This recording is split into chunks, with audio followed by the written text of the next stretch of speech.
नमस्कार विद्यार्थी मित्रांनो, क्रिएटिव्ह मॅथ्स मराठी या आपल्या युट्यूब चॅनलमध्ये पुन्हा एकदा तुमच्या सगळ्यांचं सहर्ष स्वागत आहे. आज आपण चर्चा करतोय आता 8वी गणिताचं 7वं प्रकरण चलन आणि यामधला सराव संच 7.1 बघतोय. या अगोदरच्या व्हिडिओमध्ये आपण 6व्या प्रकरणापर्यंत वर चर्चा केलेली आहे, तर आज आपण 7वं प्रकरण बघतोय. तर सराव संच 7.1 सुरू करू. पण सुरू करण्याच्या अगोदर एक छोटीशी रिक्वेस्ट आहे. जर तुम्ही नवीन असाल मित्रांनो आपल्या युट्यूब चॅनलवर आणि अजूनपर्यंत चॅनल सबस्क्राईब नसेल केला तर आत्ताच आपला चॅनल सबस्क्राईब करा आणि त्या बाजूला असलेलं बेलचं बटन दाबायला विसरू नका. जाऊयात पुढे. तर बघा या ठिकाणी सराव संच 7.1 मध्ये काय पहिलं गणित समजून घेण्याच्या अगोदर समचलन म्हणजे काय, दोन संख्या समचलनामध्ये आहेत म्हणजे काय, समचलन म्हणजे काय. उदाहरणार्थ बघा, गाडी असेल, एखादी गाडी माहिती ना, समजा गाडी एखादी असेल, समजा ट्रेन असेल किंवा एखादी मोटार कार असेल, मोटार कार असेल, तर ही जी कार आहे या कारचा जर का वेग समजा 50 किलोमीटर पर आवर आहे, एक मिनिट, 50 किलोमीटर पर आवर आहे आणि ती गाडी एका तासामध्ये एका तासात किती अंतर पार करेल, 50 किलोमीटर, बरोबर. एका तासामध्ये ही गाडी 50 किलोमीटर अंतर पार पाडेल. ओके. आता समजा जर का या गाडीचा वेग जर आपण वाढवला तर ती गाडी एका तासामध्ये जास्त अंतर पार करणार आहे. आणि समजा ही गाडी 2 तासात, एका तासात 50 तर 2 तासात 100 किलोमीटर अंतर समजा ही पार करते. ओके. आता समजा या गाडीचा वेग जर का आपण 60 किलोमीटर पर आवर केला, म्हणजे वेग वाढवलेला आहे, 60 किलोमीटर प्रति तास गाडीचा स्पीड वाढवला, तर ती गाडी 2 तासामध्ये जास्त किलोमीटर जाईल. 100 किलोमीटर जाईल का, नाही, तर त्यापेक्षा जास्त. उदाहरणार्थ समजा 120 किलोमीटर जाईल. समजा गाडीचा वेग 70 केला स्पीड आपण, तर ती समजा 140 किलोमीटर जाईल. म्हणजे गाडीचा वेग जर वाढवला तर वेग जितका वाढवू तितकी ती गाडी जास्त अंतर कापणार आहे. म्हणजे वेग वाढला तर अंतर सुद्धा वाढतंय. म्हणजे याला आपण म्हणतो समचलन. म्हणजे गाडीचा हा वेग आणि हे जे तिने कापलेलं जे अंतर आहे हे समचलनामध्ये आहे. समजा वेगाला जर आपण व्ही म्हटलं आणि ह्या अंतराला जर तुम्ही डी म्हटलं तर हे समचलनामध्ये आहे. हे अशा प्रकारे आपण अल्फा या चिन्हाने आपण दर्शवतो. हे दोघं जण समचलनात आहे म्हणजे या चिन्हाने. ठीक आहे. तर आता आपण प्रत्यक्षात काही उदाहरणं या ठिकाणी बघण्याचा प्रयत्न करू. वर्तुळाचा परिघ सी हा त्याच्या त्रिज्येशी समप्रमाणात असतो. हे आपल्याला चिन्हामध्ये लिहायचंय बरं का, चलनाचे चिन्ह वापरून. म्हणजे परिघ म्हणजे सी, समचलन म्हणजे हे चिन्ह समचलनाचं आणि आर, संपला विषय. मोटारमध्ये भरलेले पेट्रोल एल व तिने कापलेले अंतर डी याच्यामध्ये समचलन आहे. म्हणजे समचलन असं म्हणजे जितकं जास्त पेट्रोल भरू तितकं जास्त अंतर ती गाडी पार करणार आहे. कमी पेट्रोल भरलं तर कमी अंतर, जास्त पेट्रोल भरलं तर जास्त अंतर पार करणार आहे. तर याला म्हणतो आपण समचलन. यानंतर व्यस्त चलन सुद्धा आहे, पण व्यस्त चलन आपल्याला नंतर बघायचं आहे. आता काही उदाहरणं आपण या ठिकाणी समजून बघूयात. बघा इथं काय, सफरचंदाची किंमत व सफरचंदाची संख्या यात समचलन आहे. यावरून खालील सारणी पूर्ण करा. आता आपण म्हणू सफरचंदाची किंमत आता समजा आपण किंमतला समजा एक्स म्हटलं, बरोबर, आणि सफरचंदाची संख्या, सफरचंदाची जी काही संख्या आहे त्या संख्येला आपण वाय म्हटलं. आता हे दोघे जण समचलनामध्ये आहे. समचलन म्हणजे एक्स समचलनात वाय, बरोबर. म्हणजे सफरचंदाची किंमत जितकी जास्त असेल तितके जास्त सफरचंद आपल्याला मिळतील, तितक्या जास्त संख्येने सफरचंद मिळतील. आता याला आपण असं म्हणतो एक्स बरोबर के वाय. तर या ठिकाणी के जो आहे तो स्थिरांक असतो. के काय बाबा, स्थिरांक. केला म्हणायचं स्थिरांक. ओके. तर या ठिकाणी हा के लिहायचा, हे लक्षात घ्या, के स्थिरांक आहे. एक्स बरोबर के वाय. आता इथं मला सफरचंद जर 1 असेल, बघा सफरचंदाची संख्या 1 असेल तर किंमत 8 आहे. 4 सफरचंद असतील तर 32 रुपये किंमत आहे. मग किती सफरचंद असल्यावर 56 रुपये किंमत असेल हे काढायचं. मग सुरुवातीला आपण म्हणू की बाबा एक्स बरोबर 1 असताना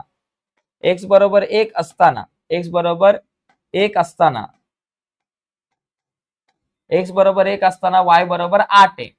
तसंच एक्स बरोबर 4 असताना वाय बरोबर 32 आहे.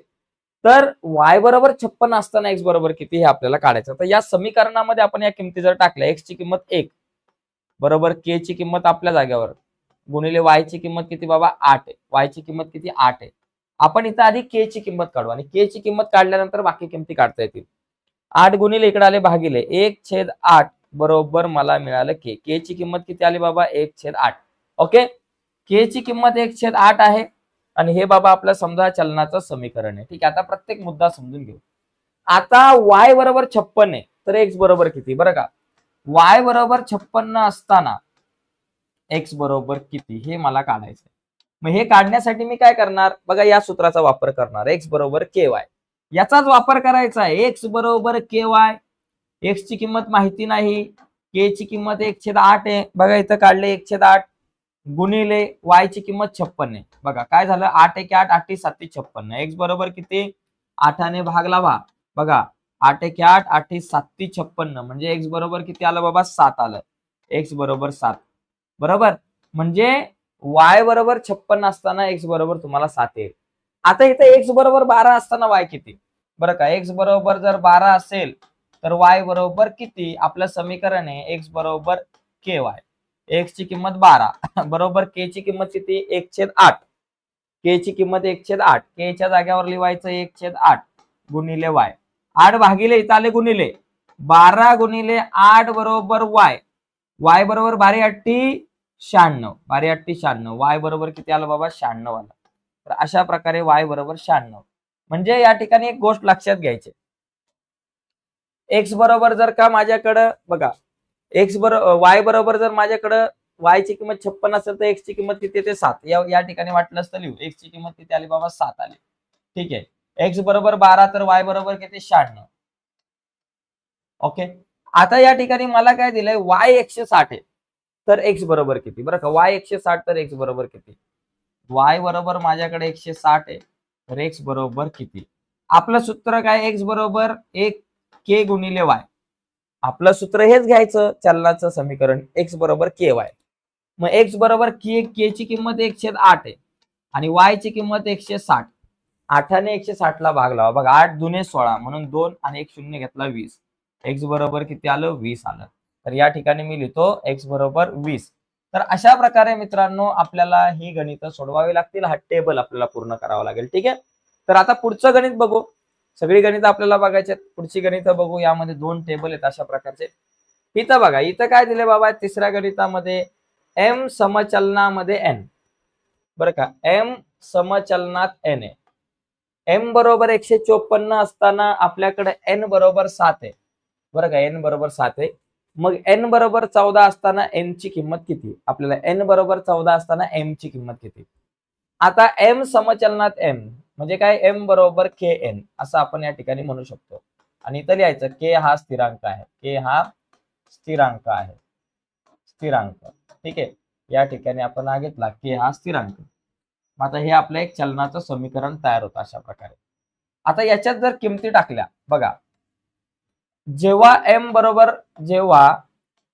बरोबर 154 असतं तुमच्याकडं, तेव्हा n बरोबर किती बाबा? 7 आहे. बरं का, m 154 असताना n 7 आहे. मग आता बघा m ची किंमत किती? m च्या जागेवर लिहा 154, k आपल्या जागेवर गुणिले n ची किंमत 7. आपण k ची किंमत काढू. 154 आपल्या जागेवर 7 गुणिले इकडे आले भागिले बरोबर k. आता 7 ने 154 ला भाग लावा. 7 ने भाग लावायचा 154 ला. 7 दुने 14, 15 तून 14 गेले 1, वरून आले 4, परत 7 दुने 14, 14 मधून 14 गेले 0, किती आलं बाबा? 22. 154 ला जर भाग लावला 7 ने तर बरोबर 22 येतं. म्हणजे k बरोबर आपल्याकडे किती आलं? 22 आलं. k बरोबर 22. आता पुढचा प्रश्न आपल्याकडे असा आहे की बाबा n बरोबर 14, तर m ची किंमत किती? n 14 आहे तर m किती? तर हे काढण्यासाठी आपल्याला या समीकरणाचा वापर करायचा, m बरोबर kn चा. m बरोबर kn चा आपण वापर करू या सूत्राचा. बरं का, m बरोबर kn. m बरोबर kn. m ची किंमत माहितीये का? मला नाही माहिती, काढायची आहे. k ची किंमत किती बाबा? इथं 22 आलेली आहे. मग या ठिकाणी आपण लिहिणार 22 आणि गुणिले आपली n ची किंमत आहे 14. आता 22 गुणिले 14 किती बाबा? 14 दुने 28 चे 8 आलेले 2. 14 दुने 28 आणि 8 किती? 28 आणि 2 किती झाले? 30 झाले. 308. म्हणजे m बरोबर किती झालं बाबा? 308. n बरोबर 14 असताना m बरोबर 308. मी बाजूला होतो, याचा स्क्रीनशॉट घ्यायचा असेल तर घेऊ शकताय. तर एकदम सोपी गणित असतात मित्रांनो, जास्त काय अवघड नाहीये. चला पुढच्या गणिताकडे बघू, 4 नंबरचं. इथे बघा, इथे पण मगाच्या सारखंच एक गणित आहे. मगाशी सुद्धा आपण या प्रकारचं एक एक्झाम्पल बघितलं होतं. m बरोबर 3 आहे, n बरोबर 12, m बरोबर 5 असताना n बरोबर 20, तर m बरोबर 6.5 असताना n ची किंमत किती येईल? आणि त्याचबरोबर n बरोबर 28 असताना m ची किंमत किती येईल आणि m बरोबर 1.25 असताना n किती येईल ते काढायचं आहे. तर मगासारखंच आहे. आणि या ठिकाणी इथे एक लक्षात घ्या मित्रांनो गोष्ट, की m समचलनात n आहे, याचा अर्थ m बरोबर kn, इथं कंसात लिहायचं k स्थिरांक. ठीक आहे, k स्थिरांक हे लिहायचं, आपण मगाशी बघितलेलं आहे. झालं.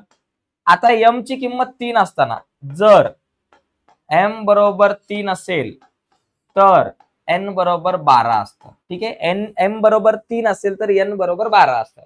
तर या अनुषंगाने m ची किंमत बाबा 3 टाका. m च्या जागेवर 3 लिहिलं, k च्या जागेवर k लिहिलं, गुणिले n च्या जागेवर 12 लिहिलं. आता 12 गुणिले इकडे आले भागिले 3 भागिले 12 बरोबर k. मग k बरोबर किती आलं? 3 1 3, 3 चौक 12, 1/4. k ची किंमत माझ्याकडे आली 1/4. ठीक आहे. आता याच्यामध्ये मला पहिला मुद्दा मी आपला हा घेतो, m बरोबर 6.5 आहे. तर m 6.5 असेल तर n बरोबर किती हे मला पहिलं काढायचं आहे. आणि हे काढण्यासाठी मी या सूत्राचा वापर करणार, m बरोबर kn.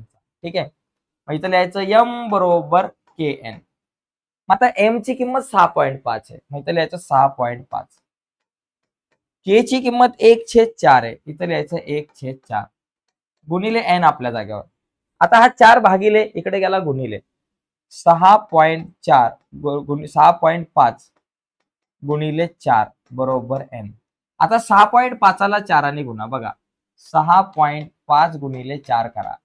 4 पंचे 20चे 0, आजच्या आले 2, 4 स 24 आणि 2 26, एक घर सोडून पॉईंट, 26.0 म्हणजे 26, म्हणजे n बरोबर किती? या दोघांचा गुणाकार आला 26. तर अशा प्रकारे मला n ची किंमत मिळणार आहे 26. ठीक आहे, मग इथं लिहायचं 26. झालं. हा एक मुद्दा आपला क्लिअर झाला. आता दुसरा पॉईंट बघा. दुसऱ्या पॉईंट मध्ये काय आपल्याकडं, दुसरा पॉईंट जर आपण बघितला तर दुसऱ्या पॉईंट मध्ये आपल्याकडं n बरोबर 28 आहे, तर m बरोबर किती? बघा, n बरोबर आपल्याकडे 28 आहे, तर m बरोबर किती हे काढायचं. चलनाचं समीकरण m बरोबर kn हे लिहायचं. m बरोबर kn, याच्यात किमती टाका. m ची किंमत माहिती नाही, k ची किंमत 1/4 आहे, मग इथं लिहायचं 1/4 गुणिले n ची किंमत 28 आहे, इथं लिहायचं 28. तर m बरोबर आता किती येईल? 4 1 4, 4 7 28, 4 7 28 म्हणजे 7 आलं उत्तर बरं का, कारण 4 1 4, 4 7 28, m बरोबर 7. या ठिकाणी लिहू m बरोबर 7. झालं. आता पुढचं गणित, पुढच्या एक्झाम्पल कडे मध्ये जर बघितलं आपण, तिसरा मुद्दा आपल्याकडे बघा, याच्यामध्ये इथं जरा वरती लिहू आपण तिसरा मुद्दा. m बरोबर 1.25 आहे, बरोबर.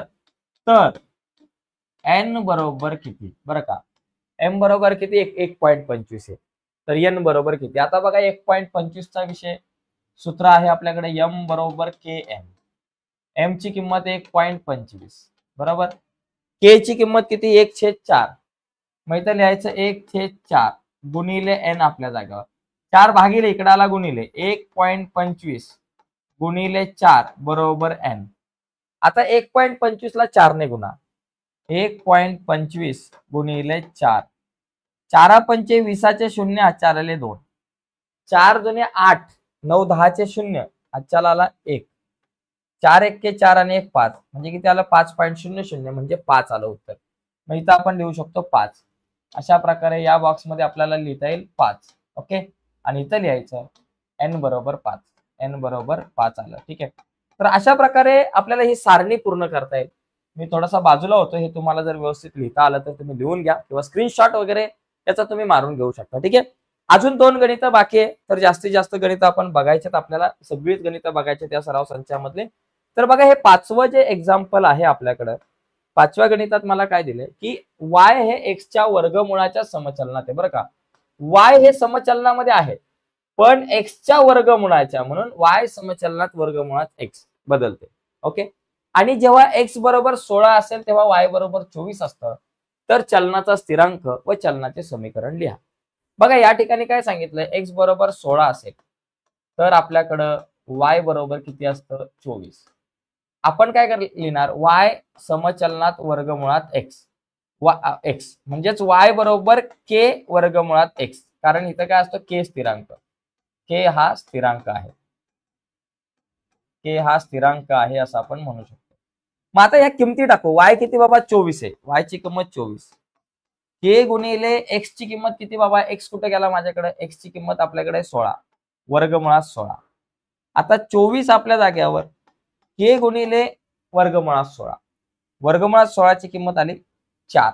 ओके, म्हणजे आपल्याकडे आता k ची किंमत किती येईल, 4 गुणिले इकडे आले भागिले 24 भागिले 4 बरोबर k. म्हणून k बरोबर बघा 4 ने 24 ला भाग लावला, 4 1 4 4 सक 24, 4 सक 24, k बरोबर किती आलं 6. मग आता हे हा झाला स्थिरांक. आता चलनाचे समीकरण म्हणजे काय, आपल्याकडे काय असतं, y बरोबर k वर्गमुळात x असतं, बरोबर. मग y बरोबर k आणि वर्गमुळात x, y बरोबर k ची किंमत किती आहे बाबा 6 आहे, y बरोबर 6 वर्गमुळात x हे तुमचं चलनाचं समीकरण आहे असं आपल्याला म्हणता येईल. ठीक आहे, तर अशा प्रकारे आपल्याला हे गणित आपण सोडू शकतो. y बरोबर 6 वर्गमुळात x हे झालं तुमचं चलनाचे समीकरण. इतर याला म्हणायचं चलनाचे समीकरण, चलनाचे समीकरण. ठीक आहे, समीकरण म्हणजे शेवटी उत्तर लिहायचं की बाबा स्थिरांक बरोबर k 6 आणि चलनाचे समीकरण y बरोबर 6 वर्गमुळात x. ठीक आहे, आता पुढचं आपण गणित जे आहे ते आपण बघूयात. शेवटचं गणित एकदम सोपं. बघा या ठिकाणी काय दिलंय की सोयाबीनचे पीक काढण्यासाठी 4 मजुरांना 1000 मजुरी द्यावी लागते आणि जर मजुरीची रक्कम आणि मजुरांची संख्या समचलनात असेल तर 17 मजुरांना किती मजुरी द्यावी लागेल. बघा आता आपण काय म्हटलं, मजुरांची संख्या जी आहे तिला आपण म्हटलं x आणि मजुरीची जी काही रक्कम आहे, मजुरीची रक्कम याला आपण y म्हटलं. बघा मजुरांची संख्या वाढली की मजुरीची रक्कम पण वाढणार, बरोबर. आता या ठिकाणी काय सांगितलं की बाबा हे समचलनात आहे, x समचलनात y आहे, दोघे सुद्धा समचलनामध्ये आहे. म्हणजेच याचा अर्थ x बरोबर k गुणिले y असं येणार आपल्याकडं. आणि इथं लिहायचं k हा स्थिरांक आहे, k हा स्थिरांक एवढं आपल्याला लिहायचं, k हा स्थिरांक एवढं लिहिलं.